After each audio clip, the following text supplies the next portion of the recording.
If you're watching this video, it's because you got tripped up and stuck somewhere along the wall of signs, and that's totally fine. But what this means is probably you're dealing with the more complicated situation of trying to find a missing angle. So in this situation, I'm trying to find theta over here. And I have all the sides that I could possibly need in this triangle. So what I'm going to do is I'm going to set up the exact same type of ratio I did last time. 22 divided by the sine of 97 degrees is going to be the same ratio as 19 divided by the sine of theta degrees. So this then becomes algebra again. I'm just solving for this theta. It's going to involve some inverse trig. Don't freak out.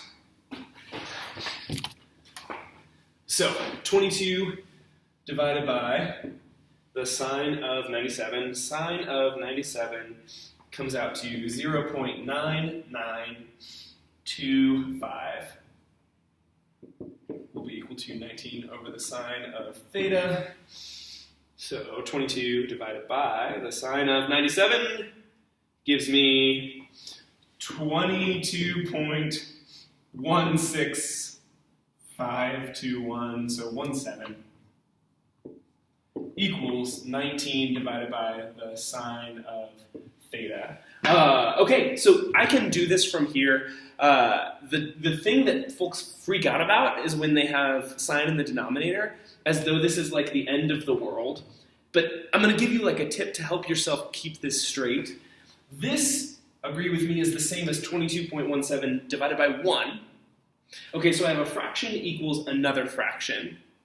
I'm going to then propose to you this other idea, which is like, if you have 1 over 4 is equal to 1 over x, you can look at this visually and recognize like, oh, x is 4. But the math behind that is saying that like, if this equals this, then the reciprocals 4 over 1 equal each other too, equals x over 1. And then that simplifies to 4 equals x. So this is like a really tedious kind of simplistic math process that you don't often need to do because you can look at this and just see the answer.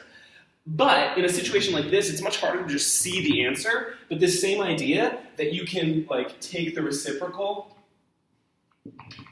of both sides, that is a mathematical truth that is allowed at any point in time when you're dealing with an equation.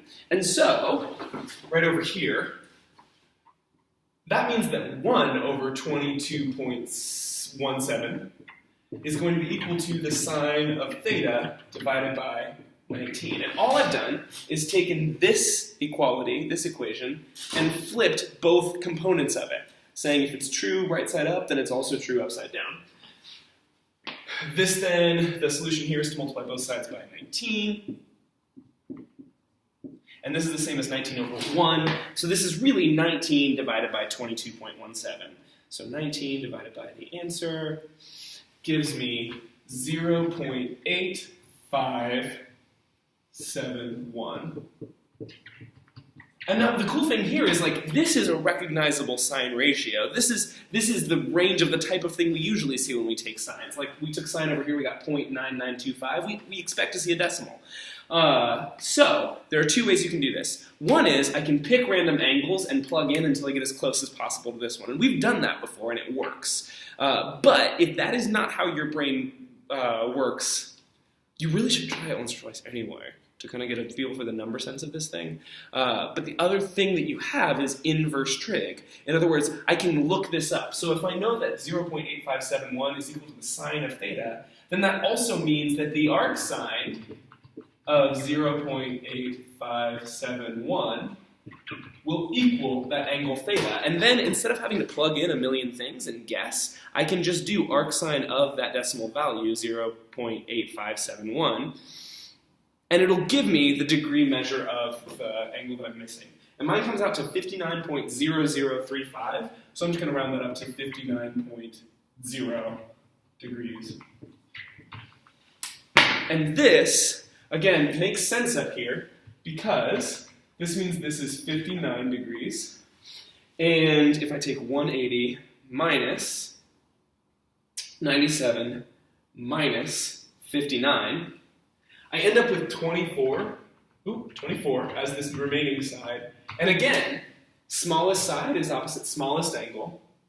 medium side is opposite medium angle, and largest side is opposite largest angle. So the logic that would govern the way that a triangle would work holds true for this example that we've just done.